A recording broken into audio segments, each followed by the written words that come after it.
Guys, welcome back to another episode of Soaring Highs and Crushing Lows. As always, I'm your host, Fernassus, and we are recording live from my parents' basement. We're going to get right into it here, guys. A lot of stuff to cover on today's episode. I recently discovered the sheer absolute weight of my debt. I didn't think it was this bad, but it's very bad, guys. We got to discuss some options for me to get out of debt. We're going to talk about my experience riding the train in Philadelphia. Whoa, thank God I'm still alive. We also are going to get into James from Love on the Spectrum. I'm more alike with James than I am apart. We're also going to get into some referee stories. And also, this is interesting, this is the first episode in recent memory that I can remember doing while sober. Okay, it's Monday morning. I don't have to be in work till 4 p.m. So I figured I'd crank out an episode. I'm enjoying an orange juice, just had a cup of Joe. However, I do have to tell you guys that caffeine actually makes me 3 times crazier than Pinot Noir ever would. Pinot Noir calms me down, if you can believe that. I just had a couple of Folgers. I'm ready to, I'm radicalized. I'm ready to go nuts. So let's get right into it for another episode of Soaring Highs and Crushing Lows. All right, guys, I have a big time crushing low to tell you this week, but right away I want to tell you about my experience riding the Frankfurt L. So last week, Father Judge played Roman Catholic, 2 Philadelphia area high school teams, in the semifinals downtown West Philadelphia at the Palestra. Now, we'll get into this later, but I'm poor, so I was looking at my options here, and I realized that, hey, Philadelphia is a major metropolitan city, and we have a fantastic public transportation system. The subway, the L train, the trolleys, the buses. We have everything we need to get around the city. However, we're also living in modern-day Gotham. Okay, we're living, you're safe. You might be safer taking the public transportation in Kyiv, Ukraine. You might be safer taking public transportation in, I don't know, you name it. Any war-ridden city. Who else is at war? I don't know. Israel, Palestine, who cares? We don't worry about those things. Apparently only liberals and Joe Biden worry about that. I worry about Philadelphia, Pennsylvania. And boy, there's a lot to worry about, I gotta tell you. So, Bridge and Pratt is where you would get on the L. That's where the L starts, the Market Frankfurt line. However, I don't know if you've been down to Bridge and Pratt lately. Might be the scariest place on earth, okay? And I actually don't want to die. Believe it or not, later in the episode I'm going to talk about, is death a better option for me? But I don't want to die. There's a lot of good things on the horizon. I'd like to stay alive. Going to Bridge and Pratt increases my chance of death about 35 to 45%.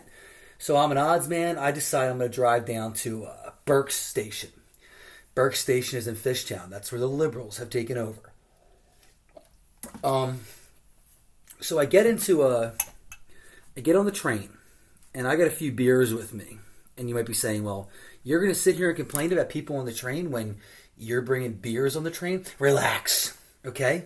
There's people literally shooting needles of heroin into their toes, okay? So if I bring a few suds onto the train, I don't think anybody's getting hurt. So I have my headphones in, and right away, if you're going to ride the train in this city, I'm going to tell you something right now. Headphones are not an option. You have to keep your head on a goddamn swivel. You cannot get on a public transportation in Philadelphia with headphones on. You cannot be distracted. You have to be focused, head on a swivel, like you're driving a car. Every 30 seconds, left mirror, right mirror, rear view mirror, left mirror, right mirror, rear view mirror. You got to know your surroundings, or you could end up dead. That's the severity of the situation. And so I get on the train. And there's a gentleman there who has about 4 to 5 stacks of cat food. Okay? And he's saying something to me. I can't hear him. He says something again. I ignore him. He says it again. I'm like, okay, take my headphones out. Hey, what's up, man? Hey, man, listen. I got this cat food here. This cat food, $200, man. $200 worth of cat food, man. I'll tell you what. Give me $50. This cat food's yours. Now, I know what you're saying at home.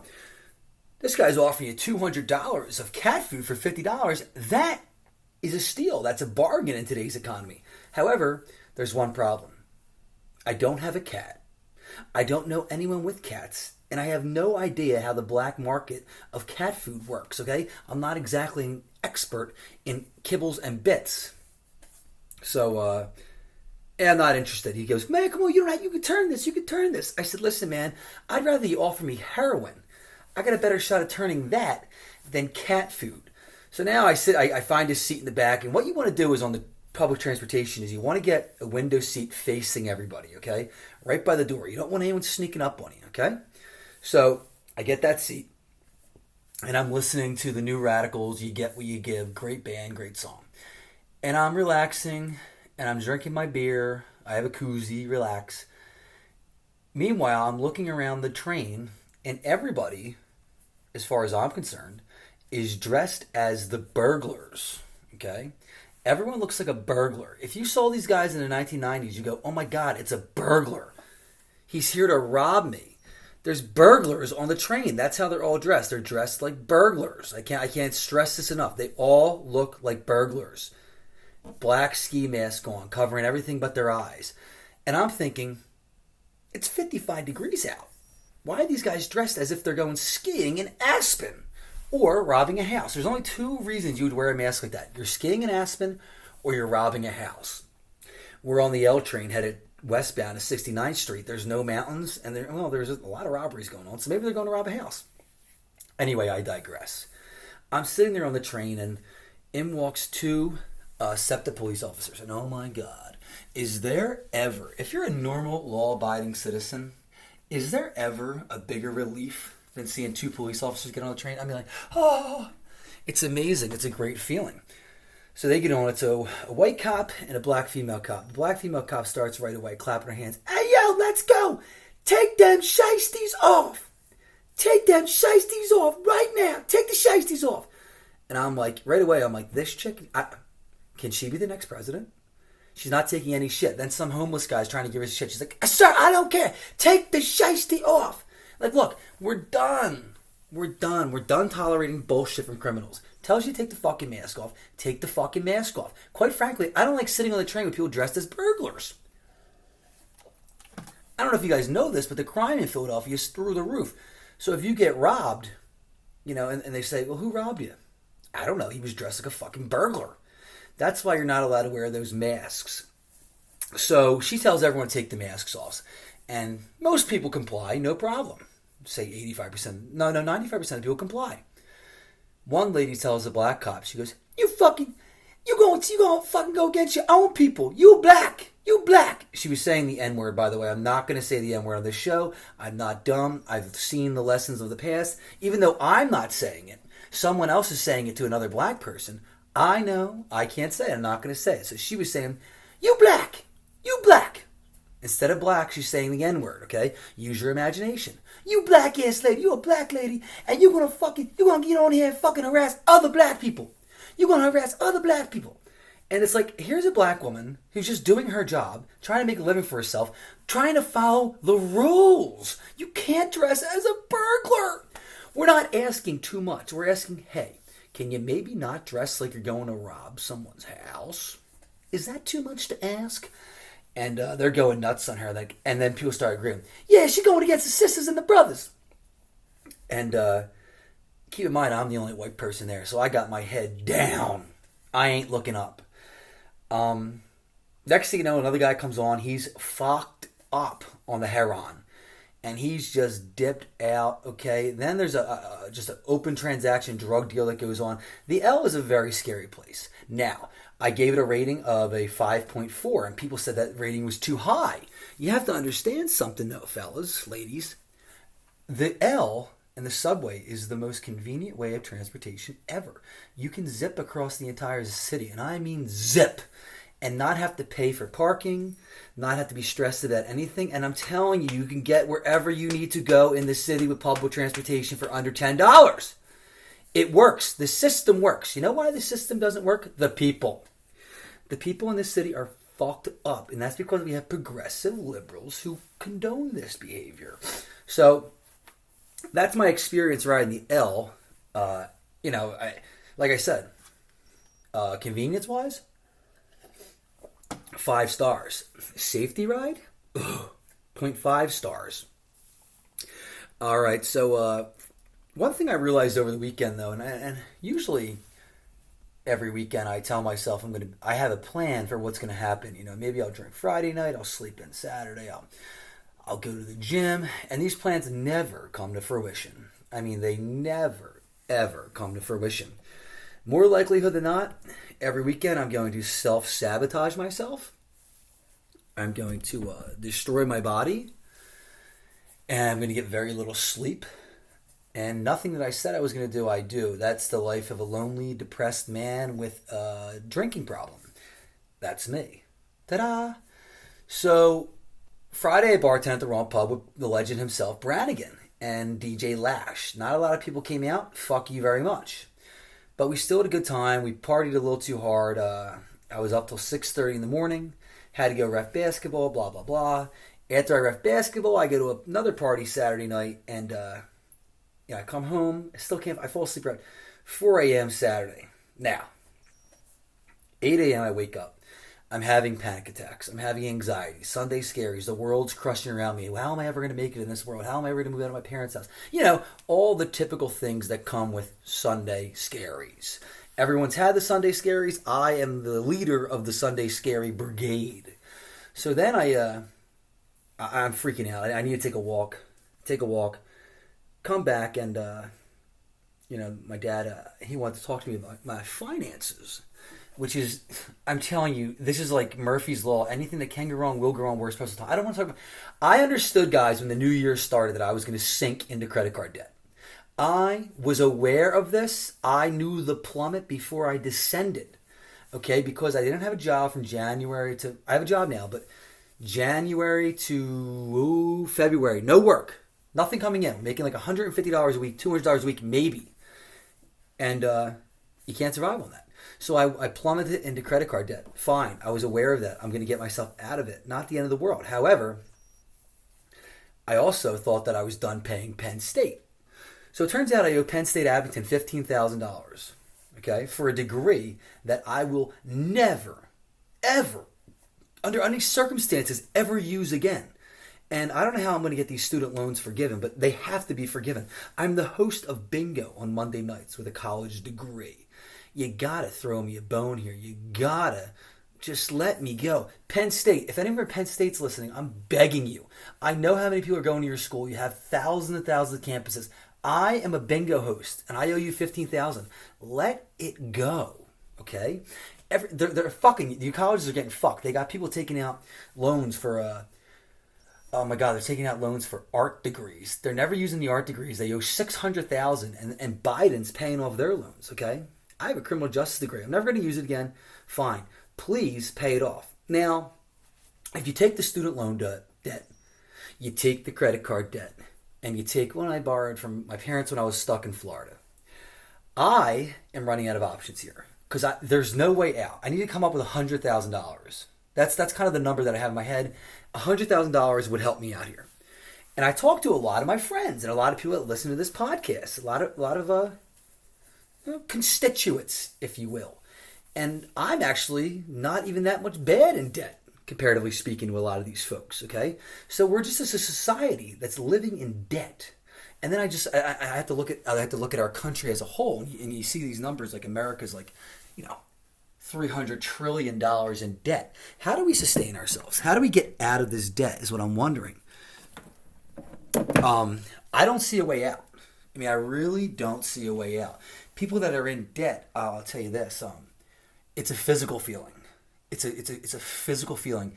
It feels like an obese man is sitting on your chest when you think about debt. You start panicking. Oh my God, how am I going to get out of this? How am I going to get out of this? I don't see a way out. I was talking to my friend last night, and we're very pessimistic. Is there a way out of this debt? Is what we're wondering, and the answer is no. I'm just going to be like completely real with you guys. We're probably going to go to our graves in debt, and that's pretty sick. So I'm just going to tell Penn State to go fuck themselves, not pay them. Fuck them. What are they going to do to me? Arrest me? And that's my plan. But I'm just thinking, I have zero money saved up, zero. Okay, live at home. I'm $70,000 in debt. How do I get out of this? How do we get out of this? Now, there's several options. I was looking into it this morning. One option that I was considering is we could relinquish our American citizenship. A lot of people are fleeing to America. I might flee to another country. And I'm looking into some, I got to find a country where I would thrive. If you're listening to the show, and I haven't been outside the country my entire life, so if you listen to the show and you can think of a country that would accept me for Phrenesis, I'll go tomorrow. Especially if that rat bastard, that scumbag Joe Biden wins the next election. I got to get out of here. There's no place for me in America anymore. All right? I'm a white male, a poor white male, who's trillions of dollars in debt. No one cares about me. Can't get a job thanks to DEI. DEI is diversity, I don't fucking know, inclusion and some other bullshit. And basically what DEI says in America is do not hire white people. So I know that's controversial to say. I could get in trouble, but I think you realize I don't care on this show anymore. DEI means do not hire white people. That's a fact, okay? It is. Controversial as that is. If you're white, you're probably not getting the job. So let's move on. I'm in debt. Another option to fix the debt is passing away. That's kind of the bleakest of the options that I have, is to pass away, to die. Don't want to do that. Like I said earlier, don't want to die. And I don't want to live with debt. Living with debt is like living with someone sitting on your chest. This isn't a sustainable way to go. But I got to find a way out. And one of the other options that I have was, I don't know if you guys have seen this show, This Is a Robbery on Netflix. There is a world out there that I'm not familiar with, and that's the art world. And Hunter Biden actually has he painted a picture and it sold for $800,000. Now, guys, $800,000 solves my debt problem, solves my boys' debt problem. I could take care of about 4 or 5 of my buddies with one Hunter Biden poster. So, one option we're kind of playing around with, but I'm really scared of jail. I don't want to go to jail. And by the way, this is all theoretical, guys, so please don't report this to the FBI. But one of the options we talked about was possibly stealing a piece of artwork. Okay? Not a major piece of artwork. Not the Mona Lisa. Just some, I don't fucking know. Who's an artist? I don't fucking know. I can't name any artists. I didn't pay attention. I went to college. I spent $3,000 on a contemporary art class, okay? That's going to help me down the line. I can't remember one fucking artist. However, I think if I steal a $200,000 piece of art, and that could be a piece of shit piece of art, and I sell that on the black market, boom, problem solved. So if anyone in the art world can tell me the pros and cons of that, I'd be listening. So if you're paying attention, we have 3 options. Relinquish our American citizenship, flee to another country, we could die, we could pass away, or 3, we could steal contemporary art pieces and sell them on the black market. Now, you tell me, guys, chime in what you think I should do. I'm all ears. We don't want to be all doom and gloom on this show, so let's bring up a happier note. A happier note for me, and the only thing that gave me comfort yesterday, was James. James from Love on the Spectrum. If you haven't seen this guy yet, he's the guy that's like, I think that I'm 35 years old and I live with my parents, and I'd like to find someone to spend my life with and to get married with. So, I'm sorry, that's my impression of James. It's not that great. James is autistic. However, me and James have a lot more in common than we do apart. I love the guy. He's just constantly worried about everything. He's worried about his socks, worried about his hair, worried about his glasses, and he's just riddled with anxiety. He's the nicest guy in the world, the funniest guy in the world, but he has the tism. And I relate to James in so many ways. I am James without the tism. And James, I just want to thank you. From the bottom of my heart, James, you and you alone have got me through a horrible day of anxiety yesterday. So James from Love on the Spectrum, love you. Love you. And I hope you get laid very soon, because that will definitely help. All right, let's move right on here into the referee stories over the weekend. It's funny. I was reffing a referee game, and I actually got noticed by these two people. They said, "Hey, aren't you that referee from Instagram?" Unfortunately, that is me. Like I said, the more I do these videos, the more people are going to see it, and you guys just know what's going to happen. You know what's going to happen. One day I'm going to be reffing a game, right? Going to be reffing the game, and mind you, I try my best. I'm a pretty good referee. I get up and down. I make the right calls. I hustle. I'm going to be reffing a game, and someone's going to say, "Hey, ref, why don't you go make another fucking TikTok video in your basement?" You know, they're gonna imply that because I make these funny videos that I'm not trying my best reffing the game, and that somehow I'm against their children, because these people are fucking delusional. By the way, any parents listening, if the score is 12-8, okay, the idea of basketball is to get the ball in the hoop. If the score is 12-8 at the end of the game, your kids stink, I don't stink. End of story. End of story. Okay, so I got this one lady, though, this one chick. She's I gotta be careful now that people are listening, but this one coach. Every time I make a call, right, guys? Every time I make a call, it could be blatant. The girl could commit simple assault, and the coach goes, "That's okay, girls. That wasn't a foul. Keep playing." Guys, every single call. Great defense, girls. That wasn't a foul. Keep playing. Do you see the narcissism? Do you see the problem that she's creating here, telling girls it's not your fault, it's the ref's fault? She's creating a culture here, okay? So now, this idiot, okay? And actually, I hope she hears this, because I want to tell it to her fucking face. And my mom told me, you can't talk back to the coaches like this. Fuck that! The coaches and parents get to say whatever they want to me, the referee. I can't say anything back. They can say the stupidest fucking thing ever, and I got to sit there and take it? I don't fucking think so. But she says to me, hey, ref, hey, Fran. Not criticizing you. Not criticizing you. By the way, when someone says not criticizing you, you're about to get criticized harder than you've ever been criticized in your fucking life. So she goes, hey, Fran. Again, not criticizing, but the fouls are 12-2. And I said, well, that's because you failed 12 times and they failed 2. She goes, Fran, the fouls cannot be 12-2. Call it both ways. I said, listen, you're in a full court press. You're playing man-to-man. You're up and down the court. They're sitting in a zone. Don't you understand? You're risking more. That's why you have more fouls, you dumb idiot. So I didn't say dumb idiot, but I told her it's 12-2 because you committed 12 fouls. They committed 2. Not exactly Chinese arithmetics here. Just a simple explanation. So the next half starts, and her team has 0 fouls. The other team has 8. Now, guys, in the first half, she was saying, wait a second. It's 12-2. Something's not right here. The fouls should be even. Now it's the second half. Her team has 0 fouls. The other team has 8. So I said, hey, coach, by your theory, the foul should be 8-8. And she looked at me like I was a fucking idiot. She's looking at me like I'm a fucking idiot for the same thing that she said not 20 minutes earlier. Not 20 minutes earlier. She said the same thing. These coaches are idiots. They're delusional. And I'm not going to bend over to them. I'm not going to do it. Okay? So you youth sports parents and coaches out there, you got to find somebody else to fuck with. Okay? I'm not your stepping stone. I'm not your stepping stone. And also there was a fight in the parking lot with parents because, why not? Youth basketball means everything. Now, guys, I try and keep these episodes, like I said, under 25 minutes. I'm at the 23-minute mark now. I'm going to go ahead and wrap this up here.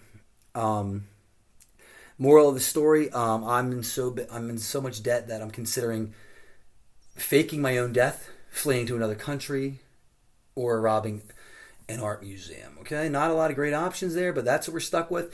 Thanks for tuning in to another episode of Soaring Highs and Crushing Lows. I will see you next time. Hang in there. And remember, it only gets worse.